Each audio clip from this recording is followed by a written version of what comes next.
Hello everyone, स्वागत है आप सबका मेरे चैनल पर। Welcome to Faru chemistry. आज हम लोग डिस्कस करेंगे symmetry and its group theory का जो रिप्रेजेंटेशन वाला पार्ट है, दैट इज़ मैट्रिक्स रिप्रेजेंटेशन को आज हम लोग डिस्कस करेंगे।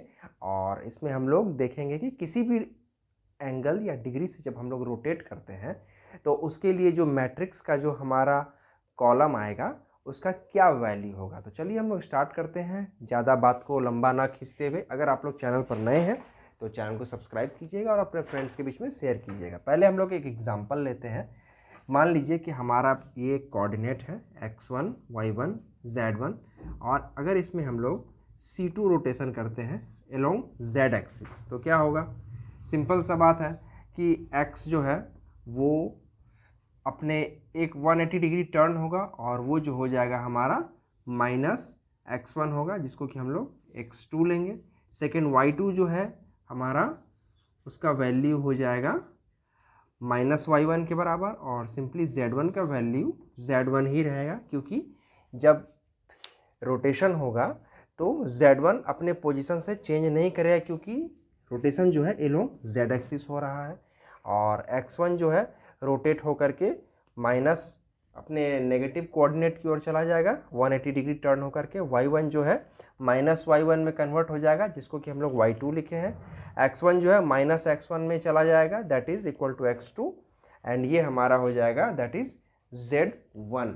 अब इसको हम लोग क्या करेंगे, एक मैट्रिक्स रिप्रेजेंटेशन के थ्रू शो करेंगे कि ऐसा क्यों होता है और क्या कारण है।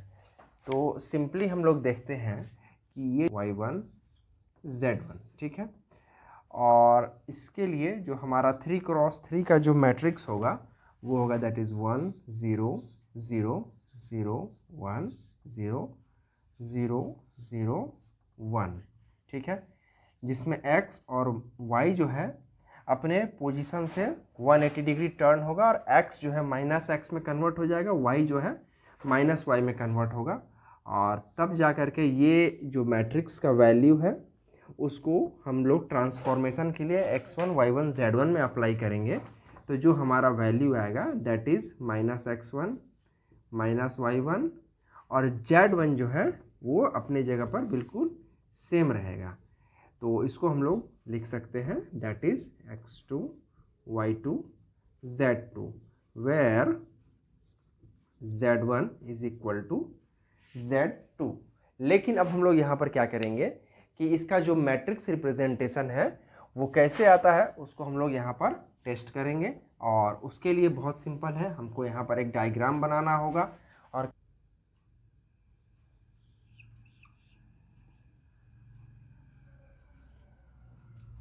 सपोज कीजिए ये हमारा 3D कोऑर्डिनेट है, वेयर ये हमारा x एक्सिस है, ये y एक्सिस है, ये z एक्सिस है ठीक है। यहाँ पर हम एक पोजीशन वेक्टर लेते हैं दैट इज़ L। इसका जो लेंथ है ये L है, ये अपने पॉइंट P1 पर प्रेजेंट है। और यदि इसको हम लोग क्लॉकवाइज डायरेक्शन में रोटेट करते हैं तो क्या होता है, हम लोग सपोज करते हैं कि x एक्सिस से ये जो है अपने अल्फा एंगल पर प्रेजेंट है ठीक है। और हम लोग क्या करेंगे, इसको अपने इस पोजीशन से थीटा डिग्री मूव करते हैं ठीक है। तो देखिए थीटा डिग्री जब हम लोग मूव करते हैं तो ये हम लोग एज्यूम करते हैं कि यहाँ पर पहुँच गया। एज्यूम क्या करना, ये प्रैक्टिकल एक्सपेरिमेंट है। तो इसको हम लोग क्या किए, ये पूरा का पूरा थीटा एंगल के साथ मूव कर दिए ठीक है। तो ये वाला जो एंगल हो जाएगा हमारा थीटा माइनस अल्फ़ा हो जाएगा। यहाँ से हम लोग क्या करेंगे, इसको कोऑर्डिनेट को डिफाइन करने के लिए एक परपेंडिकुलर इधर ड्रॉ करेंगे और एक परपेंडिकुलर इसके लिए ड्रॉ करेंगे।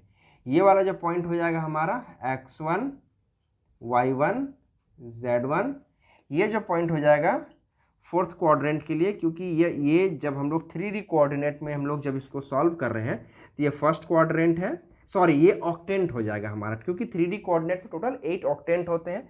तो ये हमारा ऊपर का फर्स्ट सेकेंड थर्ड फोर्थ, फिर नीचे साइड से 5 6 7 8। तो यहाँ पर अगर हम लोग ऑक्टेंट के फॉर्म में भी समझेंगे 3D कोऑर्डिनेट में तो भी हमारा 8 ऑक्टेंट है। और अगर हमको आपको अगर ये प्रॉब्लम हो रहा है समझने में तो क्या कर सकते हैं हम लोग, ये z एक्सिस को यहाँ से हटा देते हैं, क्योंकि z एक्सिस क्या है कि कॉमन है वो अपने पोजीशन पर चेंज नहीं होगा। ये अगर हमारा जेड एक्सिस है तो ये किधर भी आप मतलब एक्स और एक्स वाई प्लेन में रोटेट करते हैं तो जेड जो है अपने पोजीशन को चेंज नहीं करेगा। तो हम लोग क्या कर सकते हैं, जेड को हटा भी सकते हैं, रख भी सकते हैं। अगर हटा देते हैं तो ये हमारे पास मान लेते हैं कि ये टोटल 4 क्वाड्रेंट है, फर्स्ट, सेकेंड, थर्ड, फोर्थ। और अगर जेड एक्सिस को लेते हैं तो 3D कोऑर्डिनेट में ये हमारा फोर्थ ऑक्टेंट हो जाएगा। चलिए अब हम लोग क्या करेंगे, यहाँ पर देख रहे हैं कि ये हमारा फर्स्ट ऑक्टेंट या फर्स्ट क्वाड्रेंट में प्रेजेंट था, ये फोर्थ पोजीशन पर मतलब फोर्थ हमारा जो है ऑक्टेंट बोलिए या क्वाड्रेंट बोलिए वहाँ पर पहुँच चुका है। ठीक है, इस पोजीशन पर क्या होता है, एक्स हमारा पॉजिटिव होता है, x2 हो गया, y नेगेटिव होता है, ये y2 हो गया, और ये हमारा z2 हो गया। ठीक है, यहाँ से ये पोजीशन वेक्टर L था P1, इसको हमने थीटा मूव किया तो ये हमारा टोटल कंडीशन हुआ। अब चलिए इसमें हम लोग देख रहे हैं कि यहाँ पर 2 ट्रायंगल हमारा बन रहा है। फर्स्ट ट्रायंगल हो जाएगा हमारा OP1G, सेकेंड ट्रायंगल हो जाएगा OP2K। अब यहाँ पर हम लोग क्या करेंगे, फ्रॉम ट्रायंगल P1OG, ओके, यहाँ पर ये जो एंगल है इसको हम लोग डिराइव करते हैं फ्रॉम, ये जो ऊपर वाला एंगल है उसके लिए जो हमारा एंगल है वो दैट इज अल्फा। तो हो जाएगा हमारा sine alpha is equal to perpendicular by hypotenuse. ठीक है, ये जो परपेंडिकुलर लेंथ है ये हमारा है y1, तो y1, और हाइपोटेनियस लेंथ है l, तो ये हो जाएगा हमारा y1 is equal to l sine alpha. Similarly cos alpha is equal to हो जाएगा बेस बाय हाइपोटेनियस। यहाँ पर जो हमारा बेस है वो हो जाएगा x1, x1 का जो डिस्टेंस है ये वाला g तक, दैट इज आवर x1। तो बेस के लिए x1 लेंगे, हाइपोटेनियस लेंथ हमारा l है, तो l cos alpha is equal to हो जाएगा हमारा x1। तो यहाँ पर हमको टोटल 2 वैल्यूज़ मिला है, that is y1 equal to l sine alpha and x1 is equal to l cos alpha. इन 2 वैल्यूज़ को यहाँ पर हम लोग सेपरेट कर लेंगे, y1 equal to l sine alpha, x1 is equal to l cos alpha. Next हम लोग क्या देखते हैं कि second triangle that is OKP2, okay, from the next triangle OKP2, ये जो हम लोग नेक्स्ट ट्रायंगल ले रहे हैं तो यहाँ पर हम लोग देख रहे हैं ये वाला जो एंगल है वो अल्फा है, ये कंप्लीट एंगल जो है थीटा है, तो ये जो रिमेनिंग एंगल क्या हो जाएगा, थीटा माइनस अल्फा हो जाएगा। तो from angle theta minus alpha here we see that from the value of sine theta minus alpha will give perpendicular by hypotenuse, and where the perpendicular length is P2K, this length is our perpendicular length and it is equal to minus y2, and this length is our hypotenuse length is L.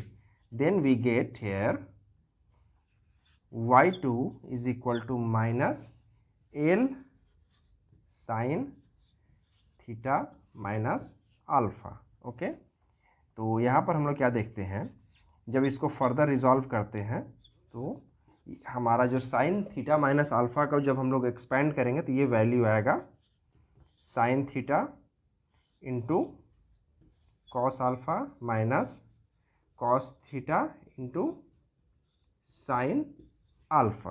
Okay, और इसको जब further release करते हैं हम लोग, expand करते हैं, तो ये हमारा हो जाएगा साइन थीटा, एल को अंदर लेकर के जाते हैं, L cos alpha plus cos theta into L sine alpha.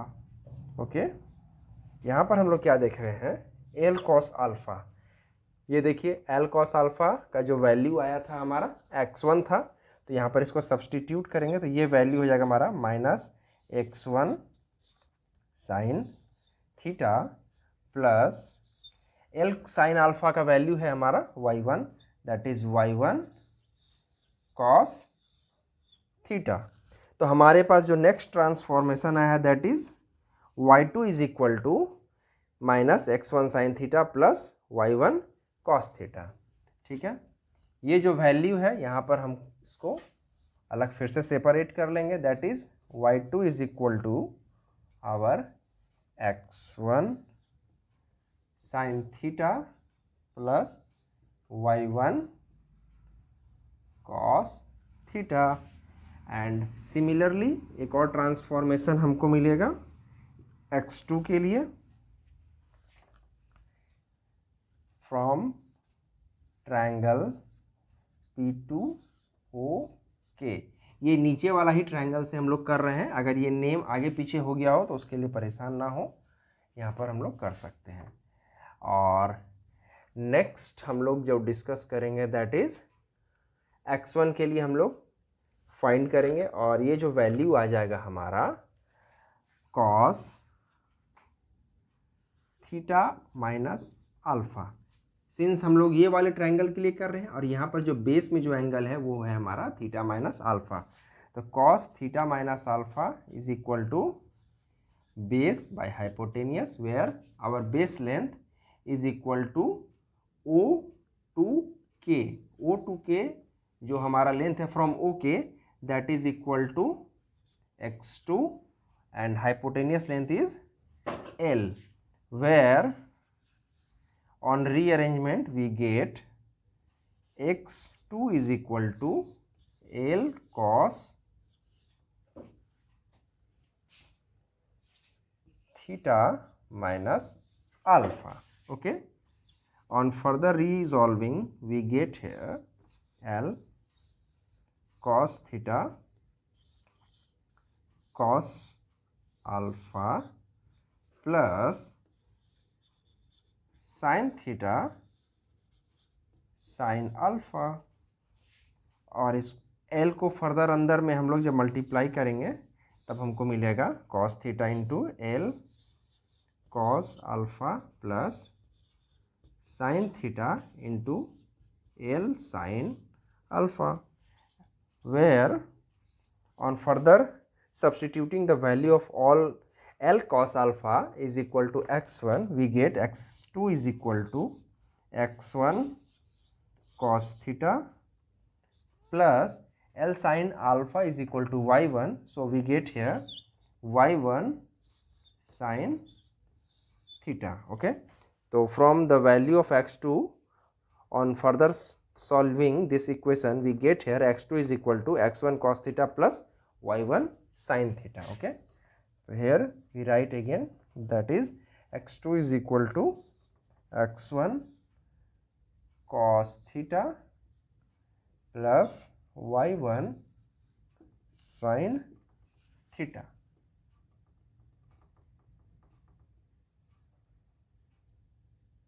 Okay,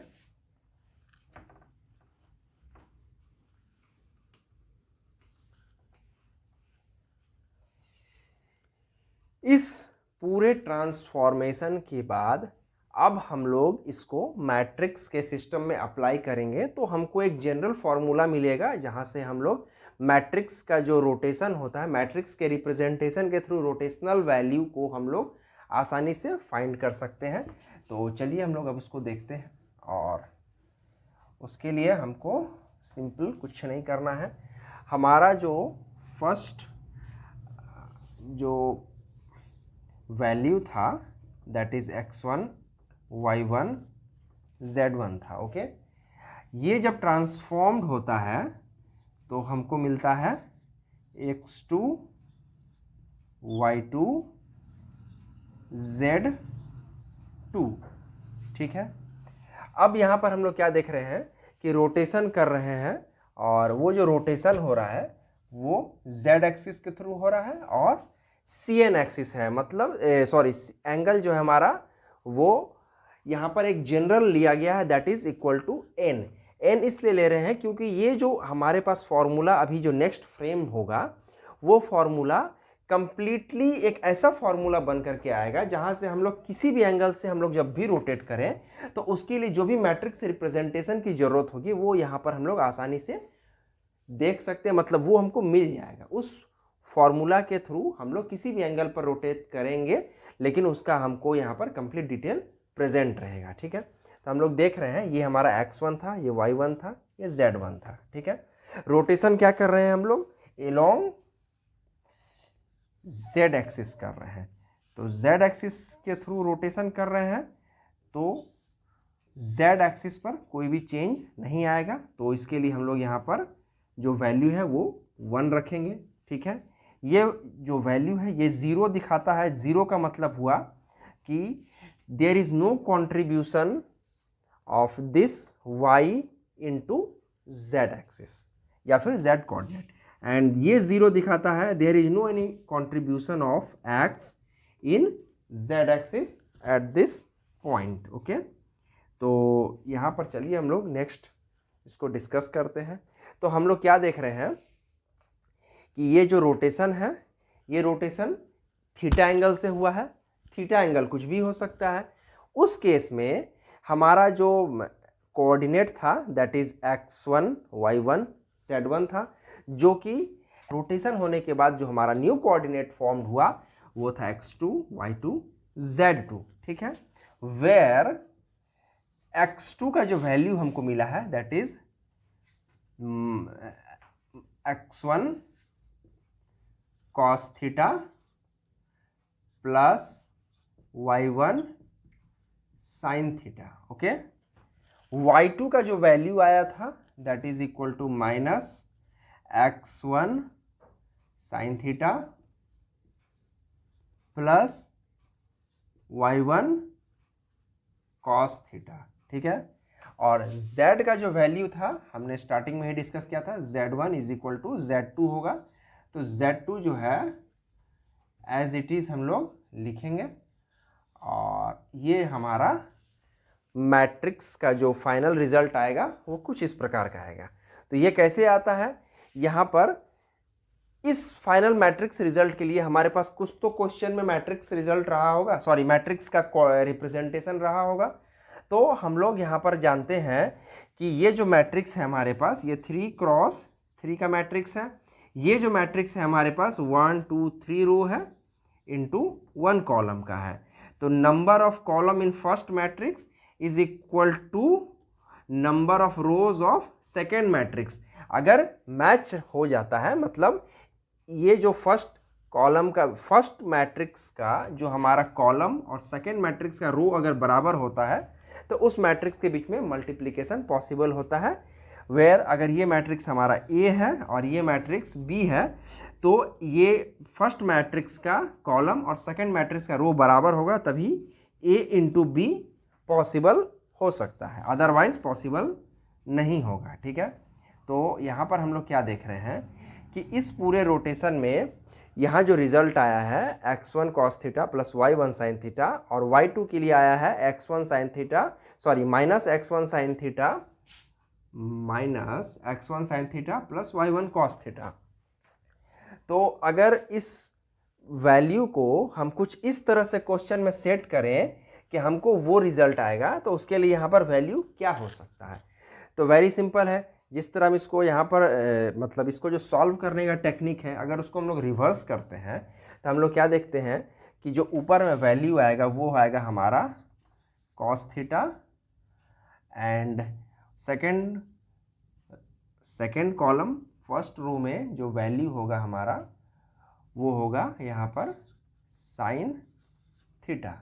next हो जाएगा माइनस साइन थीटा और यहाँ पर हो जाएगा कॉस थीटा। अब हम लोग क्या देख रहे हैं कि देखिए ये जो अब मैट्रिक्स हमारा रेडी हुआ है, यहाँ के इस वैल्यू से हम लोग जो यहाँ पर पिकअप किए हैं तो हम लोग साफ साफ देख सकते हैं cos theta into x1 cos theta plus y1 sine theta plus 0 into z1 equal to 0। तो ये जो वैल्यू हो रहा है हमारा x1 cos theta plus y1 sine theta आ गया। नेक्स्ट है यहाँ पर माइनस साइन थीटा है, तो माइनस साइन थीटा तो y1 और सॉरी पहले x1 के साथ होगा तो minus x1 sine theta plus y1 cos theta. हमारे पास वैल्यू मिल गया और 0 है थर्ड कोऑर्डिनेट में, तो z को 0 से मल्टीप्लाई करेंगे तो 0 आ जाता है। एंड सिमिलरली यहाँ पर 0 0 1 है, तो z1 इंटू 1 is equal to z2 equal to z2 भी लिख सकते हैं, z1 भी लिखिए, कोई फ़र्क नहीं पड़ता है, क्योंकि जो हमारा ट्रांसफॉर्म्ड कोऑर्डिनेट है उसमें सिर्फ x और y में वैल्यू चेंज हुआ है, बट हमारा कोई भी वैल्यू z में चेंज नहीं होता है। तो जो हमको फाइनल रिजल्ट मिल रहा है वो आता है cos theta sin theta 0 minus sin theta cos theta 0 0 1। ठीक है, ये जो हमारा मैट्रिक्स हुआ for C N axis, sorry for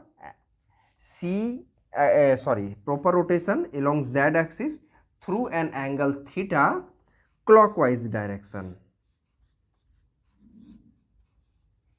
आप देखे होंगे जब हम यहाँ पर फिगर ड्रॉ किए थे तो वो जो हम लोग एंगल को जो कम्प्लीटली जो मतलब हम लोग फोल्ड किए थे वो हमारा एंगल क्लॉकवाइज रोटेशन में प्रेजेंट था। ठीक है, तो आप लोग देख सकते हैं कि जो सी एन जेड एक्सिस है क्लॉकवाइज रोटेशन में जो हमारा वैल्यू आएगा वो ये मैट्रिक्स था। और अगर हमको एंटी क्लॉकवाइज डायरेक्शन में अगर इसका वैल्यू को फाइंड करना है तो हम लोग बहुत आसानी से फाइंड कर सकते हैं, बस कुछ नहीं करना है, यहाँ पर जो थीटा का जो वैल्यू है उसको बस हम लोग को नेगेटिव कर देना है।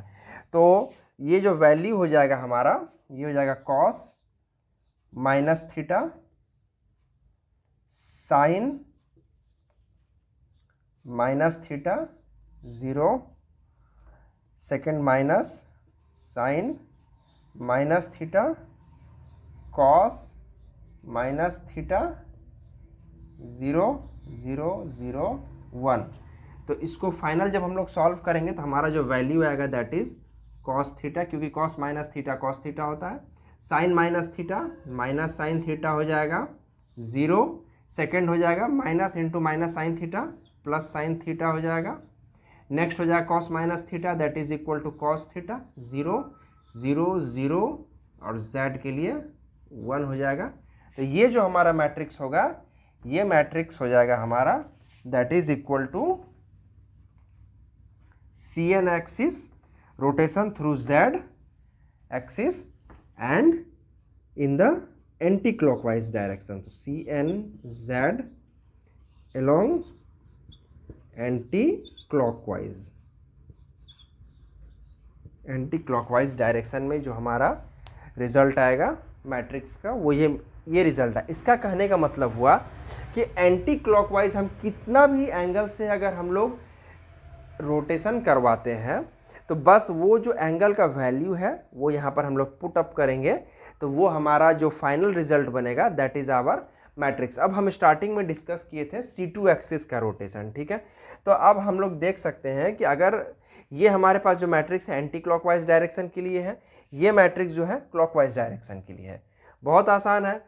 तो अगर हम लोग C2 जो हमारा 180 डिग्री अगर रोटेट करते हैं तो आप देख सकते हैं कि इसमें जो है हम लोग सिंपल सा है 180 डिग्री का जब वैल्यू पुट करेंगे तो हमको क्या मिलेगा, तो cos 180 is equal to our value is -1 sine 180 0, ये 0 एज इट इज़ हम लोग लिखेंगे।